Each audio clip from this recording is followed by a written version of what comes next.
Hello everyone, कैसे हैं आप सब। मेरा नाम नीलोफ़र है। वेलकम बैक टू प्रॉक्सी ज्ञान। आई होप कि आप सब ठीक होंगे, घर पर सेफ़ होंगे।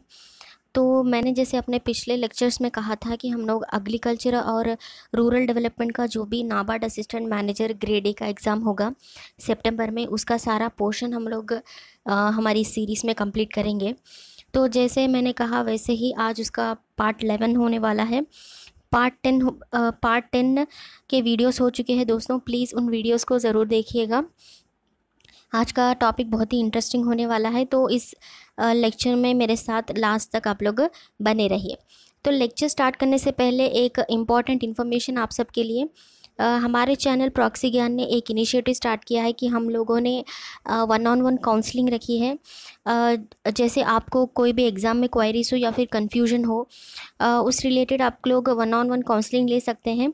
हमारी वेरोनिका मैम एक्सपर्ट आपको इसमें गाइडेंस देंगी। बहुत ही रीज़नेबल प्राइस में ये काउंसलिंग होगी, तो इस काउंसलिंग को ज़रूर बुक कीजिएगा। और इसके बारे में या फिर किसी और बारे में डिटेल से जानने के लिए हमारी वेबसाइट proxygan.com को विज़िट कीजिए और हमारे वीडियोस को लाइक कीजिए, शेयर कीजिए और कमेंट भी करके बताइए कि आपको कोई और टॉपिक पर अगर वीडियोस चाहिए तो हम लोग उस पर भी काम करेंगे। तो चलिए आज का लेक्चर हम लोग स्टार्ट करते हैं। आज का जो टॉपिक है वो है कि ऑर्गेनिक फार्मिंग। ऑर्गेनिक फार्मिंग के बारे में हम लोग पढ़ेंगे कि ऑर्गेनिक फार्मिंग कैसे करते हैं, उसमें क्या क्या बेनिफिट्स हो सकते हैं, उससे एग्रीकल्चर में क्या क्या बेनिफिट्स होंगे और इससे कॉस्ट प्रोडक्शन कैसे कम होता है, वो सारा कुछ आज हम लोग इस लेक्चर में पढ़ने वाले हैं। तो लास्ट तक इस लेक्चर को ज़रूर देखिएगा। तो पहले देखते हैं कि ऑर्गेनिक फार्मिंग होती क्या है। So organic farming is an agricultural system that uses fertilizers of organic origin such as compost manure, green manure and bone meal and places emphasis on techniques such as crop rotation and companion planting. So organic farming जो है वो नाम में ही पता चलता है कि organic मतलब टोटली नेचुरल, आर्टिफिशियल इसमें बहुत ही कम यूज़ करते हैं। जहाँ तक हो सके वहाँ तक आर्टिफिशियल चीज़ें या फिर फर्टिलाइज़र्स उसको कम से कम यूज़ करते हैं। और इसमें जो भी फर्टिलाइज़र्स भी जो है वो ओरिजिन ऑर्गेनिक का ही होता है। लाइक कॉम्पोस्ट मैन्योर, जो भी हम लोग फूड का वेस्ट होता है या फिर वेजिटेबल्स का पील्स होते हैं, वो सब हम लोग मिट्टी में डाल देते हैं और महीने के बाद वो कॉम्पोस्ट मैन्योर हो जाता है। आई होप आप उसका प्रोसेस जानते होंगे। Green manure is also one of that kind, और बोन मील या फिर and it also places emphasis on techniques such as crop rotation and companion plantation.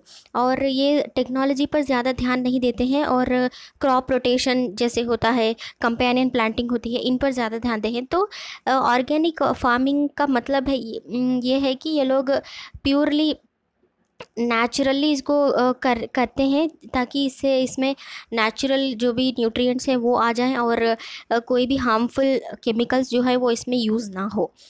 तो organic farming is very best form of agriculture हम कह सकते हैं। सभी ऐसे कर सकते हैं, लेकिन इससे क्या होता है कि इससे ज़्यादा ईल्ड नहीं हो पाती है। एक लिमिट तक की ईल्ड होती है, इसलिए लोग आर्टिफिशियल जो भी फर्टिलाइज़र्स हैं या फिर हाइब्रिड प्रोडक्ट्स प्रोड्यूस करने के लिए केमिकल्स वगैरह यूज़ करते हैं। तो compared with conventional agriculture, organic farming uses fewer pesticides. ये लोग बहुत ही कम पेस्टिसाइड्स यूज़ करते हैं जिसमें केमिकल्स होते हैं। It reduces soil halogen. Organic farming करने से सॉइल इरोजन कम होता है क्योंकि हम लोग इसमें आर्टिफिशियल चीज़ें यूज़ नहीं करते, इसलिए सॉइल जो है वो कम से कम डैमेज होती है। It also decreases nitrate leaching into ground water and surface water and recycles animal waste back into the farm. जो भी एनिमल वेस्ट होता है उसको रिसाइकिल किया जाता है ताकि उसको फिर से हम लोग एक बार यूज़ कर सकें। So these benefits are counterbalanced by higher food costs for consumers and generally lower yields. जैसे मैंने कहा कि इससे ईल्ड कम होती है तो इसका कॉस्ट भी ज़्यादा होता है। आप देख सकते हैं मार्केट में ऑर्गेनिक प्रोडक्ट्स की कॉस्ट ज़्यादा होती है। तो ये क्योंकि यील्ड कम होती है, राइट, सो सप्लाई कम होता है तो ऑब्वियसली प्राइस भी ज़्यादा होगा और इसका डिमांड भी ज़्यादा होता है, इसलिए इसकी कॉस्ट भी ज़्यादा होती है। सो ऑर्गेनिक फार्मिंग मेथड्स क्या होते हैं, ये कैसे कैसे मेथड्स से यूज़ होते हैं, चलिए देखते हैं। पहले फर्टिलाइज़र्स।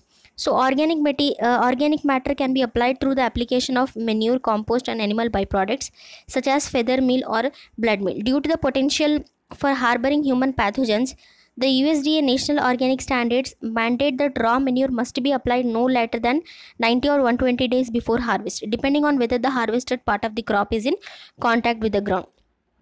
सो पहला मेथड है फर्टिलाइजर्स डालना इन पर, जो भी नेचुरल फर्टिलाइजर्स होते हैं ऑब्वियसली. सो ऑर्गेनिक मैटर जो है वो मेन्यूर, कॉम्पोस्ट, इनसे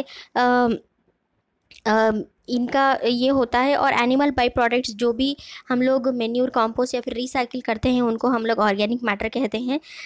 इसमें कई सारे आते हैं. इसमें वेजिटेबल वेस्ट होता है, एनिमल वेस्ट होता है, या फिर फॉडर वेस्ट होता है. ये सारी चीज़ों को ये लोग फेंकते नहीं हैं या फिर जलाते नहीं हैं, इनको रिसाइकिल करते हैं या फिर उनको मिट्टी में गड़ा देते हैं ताकि वो लोग पैथोजेंस जो हैं उनको खाकर वो मेन्यूर में चेंज हो जाता है. तो according to USDA national organic standards mandate, उनके मैंडेट्स के हिसाब से द रॉ मेन्यूर जो भी होता है वो 90 और 120 डेज़ के उससे ज़्यादा देर तक, उससे ज़्यादा दिन हमें हार्वेस्ट में नहीं डालना है. मतलब 90 to 120 डेज़, अगर एक प्लांट डाल के 90 to 120 डेज़ हो गए हैं तो उसके बाद हम लोग जो भी ऑर्गेनिक मेन्यूर जो है वो उन पर डाल सकते हैं. उससे पहले नहीं डालना है या फिर उसके बाद नहीं डालना है. नेक्स्ट है पेस्ट कंट्रोल. पेस्ट कंट्रोल ये लोग कैसे करते हैं, क्योंकि ऑर्गेनिक फार्मिंग में तो ज़्यादा पेस्टिसाइड्स यूज़ होते नहीं हैं, तो चलिए देखते हैं. So organic pesticides are derived from naturally occurring sources. ये ऑर्गेनिक पेस्टिसाइड्स भी होते हैं जो कि नेचुरली अकरिंग सोर्सेज से हमें मिलते हैं. These includes living organism such as the bacteria, bacillus thuringiensis which is used to control caterpillar pests, or plant derivatives such as pyrethrin or neem oil. Mineral based inorganic pesticides such as sulfur and copper are also allowed. सो जो भी pesticides normally chemical pesticides होते हैं, लेकिन organic farming है तो इसलिए organic pesticides ही use करने पड़ेंगे. इसमें थोड़े पेस्टिसाइड्स के फॉर्म में ये यूज़ होते हैं, थोड़े बैक्टीरियाज होते हैं जो कि बैसिलस thuringiensis, ये एक बैक्टीरिया होता है जो कि ऑर्गेनिक है, इसको यूज़ करते हैं. ये यूज़ होते हैं कैटरपिलर पेस्ट जो होते हैं उनको किल करने के लिए ये बैक्टीरिया यूज़ होती है. और फिर जो भी प्लांट डेरिवेटिव्स, मतलब प्लांट से हमें जो भी मिलता है वो भी हम लोग पेस्टिसाइड्स की फॉर्म में यूज़ करते हैं. जो भी नीम ऑयल हो गया, पायरेथ्रिन, से सारे, नीम ऑयल कड़वा होता है, प्लांट्स के लिए अच्छा होता है, और उसमें से पेस्ट से जो भी हैं वो भी मर जाते हैं. तो ऐसे ऑर्गेनिक पेस्टिसाइड्स ये लोग यूज़ करते हैं. और mineral based inorganic pesticides are also allowed. जिसमें भी मिनरल हो वो भी इनऑर्गेनिक पेस्टिसाइड्स भी अलाउ हैं, जैसे सल्फर एंड कॉपर उसमें मिक्स हो तो वो अलाउ होते हैं. So in addition to pesticides, organic pest control integrates biological, cultural and genetic controls to minimise pest damage. So pesticides देने के कारण ऑर्गेनिक पेस्ट कंट्रोल जो है वो biological, cultural and genetic control भी करता है ताकि पेस्ट का डैमेज ही कम हो. रूट पे ही ये लोग काम करते हैं. जैसे हम लोग पहले ही बायोलॉजिकल, कल्चरल, जेनेटिक, इन सारे चीज़ों को ही अगर कंट्रोल कर लें तो पेस्टिसाइड यूज़ करने की नौबत ही ना आए. ताकि मतलब पेस्ट कंट्रोल को ही, पेस्ट्स को ही कैसे कंट्रोल करें, उसी पर ये लोग ज़्यादा काम करते हैं. तो नेक्स्ट है benefits of organic farming. Organic farming के बेनिफिट्स क्या हो सकते हैं? वैसे तो कई सारे बेनिफिट्स हैं, हम लोग इसमें थोड़े ही बेनिफिट्स के बारे में बात करेंगे. पहला है sustainability over the long term. Obviously sustainability मतलब ज़्यादा दिन तक चलना. Many changes observed in the environment or long term occurring slowly over time. So organic agriculture considers the medium and long term effect of agricultural interventions of the on the agro ecosystem. So sustainability मतलब ये products जो हैं वो ज़्यादा दिन तक चलते हैं, और इससे जो भी न्यूट्रिएंट्स, नेचुरली ऑब्टेन्ड न्यूट्रिएंट्स जो है वो भी ज़्यादा दिन तक चलते हैं, क्योंकि इसमें कोई भी केमिकल्स नहीं मिलते हैं, कोई भी इसमें मिलावट नहीं होती है, तो ये ऑर्गेनिक होते हैं, राइट. सो ये ज़्यादा तक सस्टेन रहते हैं लॉन्ग टर्म तक. इसका ये बेनिफिट एक हुआ. उसके बाद है सॉइल. इसमें सॉइल जो है वो कैसी होती है ऑर्गेनिक फार्मिंग में, देखते हैं चलिए.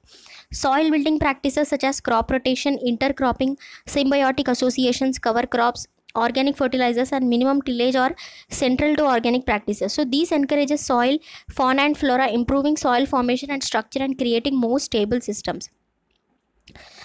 मैंने आप लोगों को क्रॉप रोटेशन, इंटर क्रॉपिंग, ये सारी चीज़ें, मेथड्स ऑफ क्रॉपिंग, ये सारी चीज़ें मैंने पहले लेक्चर्स में पढ़ाई है, तो ज़रूर जाके आप लोग उनको देखिएगा। ऑर्गेनिक फार्मिंग में crop rotation, inter cropping, symbiotic associations, ऐसे कई सारे फार्मिंग सिस्टम्स जो हैं वो यूज़ होते हैं, जो कि नेचुरली हम लोग यूज़ करते हैं। इसमें कोई भी टेक्नोलॉजी ज़्यादा यूज़ नहीं होती, कम से कम टेक्नोलॉजी तो यूज़ कर सकते हैं, उसमें कोई प्रॉब्लम नहीं है। टेक्नोलॉजी से थोड़ी कोई भी केमिकल फर्टिलाइजर्स वो यूज़ नहीं करते हैं, टेक्नोलॉजी यूज़ करते हैं। सो ऑर्गेनिक फर्टिलाइजर्स यूज़ करते हैं, और मिनिमम टिलेज और सेंट्रल टू ऑर्गेनिक प्रैक्टिसेस। तो इससे क्या होता है कि सॉइल को कम से कम डैमेज पहुंचता है, तो सॉइल जो है वो ज़्यादा फर्टाइल होती है, और इससे सॉइल इरोजन होने के चांसेस बहुत ही कम हो जाते हैं। तो वो सॉइल को आप लोग बार बार यूज़ कर सकते हैं, और ना कि वो ड्राई लैंड में कन्वर्ट होती है, बल्कि ज़्यादा ह्यूमस और ज़्यादा फर्टाइल रहती है सॉइल। तो इससे ये फ़ायदा है कि सॉइल इसमें ज़्यादा कम डैमेज होती है।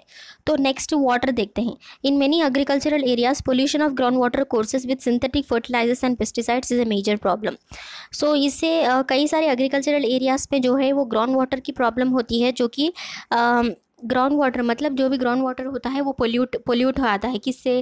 केमिकल फर्टिलाइजर से या फिर पेस्टिसाइड से, क्योंकि ज़्यादा वो लोग यूज़ करते हैं, तो वाटर पोल्यूशन हो आता है। उसको हम लोग रीयूज़ भी नहीं कर सकते, राइट, और उसको पीना भी नहीं चाहिए, क्योंकि बहुत ही केमिकल्स होते हैं उसमें, तो वो बहुत ही हार्मफुल हो जाता है। और इसमें क्रॉप्स में भी हम लोग फिर से उसे यूज़ नहीं करते। एक बार यूज़ कर लिया तो एक बार पोल्यूटेड हो गया, तो उसको बार बार यूज़ नहीं कर सकते, क्योंकि इसमें एक बार केमिकल्स आ गए तो वो हार्मफुल हो जाता है। As the use of this is prohibited in organic agriculture, they are replaced by organic fertilizers and through the use of greater biodiversity, enhancing soil structure and water infiltration. So obviously हम लोग इनकी fertilisers या भी chemical pesticides की use जो है वो allowed नहीं है ऑर्गेनिक फार्मिंग में। इससे एक बहुत अच्छा फ़ायदा ये है कि इसमें वाटर पोल्यूशन बहुत ही कम हो, एकदम ना के बराबर होता है वाटर पोल्यूशन। और इस वाटर को हम लोग रिसाइकिल कर सकते हैं, फिर से हम लोग कंजर्व करके दूसरे क्रॉप्स में, फिर क्रॉप रोटेशन में इसको यूज़ कर सकते हैं। वाटर की यूज़ जो है वो बच जाती है, वाटर वेस्टेज कम हो जाता है। ये कई सारे बेनिफिट्स हैं ऑर्गेनिक फार्मिंग के। उसके बाद है air and climate change. Air and climate पे कैसे वो अफेक्ट करता है ऑर्गेनिक फार्मिंग, चलिए देखते हैं। Organic agriculture reduces non renewable energy uses by decreasing agrochemical needs. Organic agriculture contributes to mitigation the greenhouse effect and global warming through its ability to sequester carbon in the soil.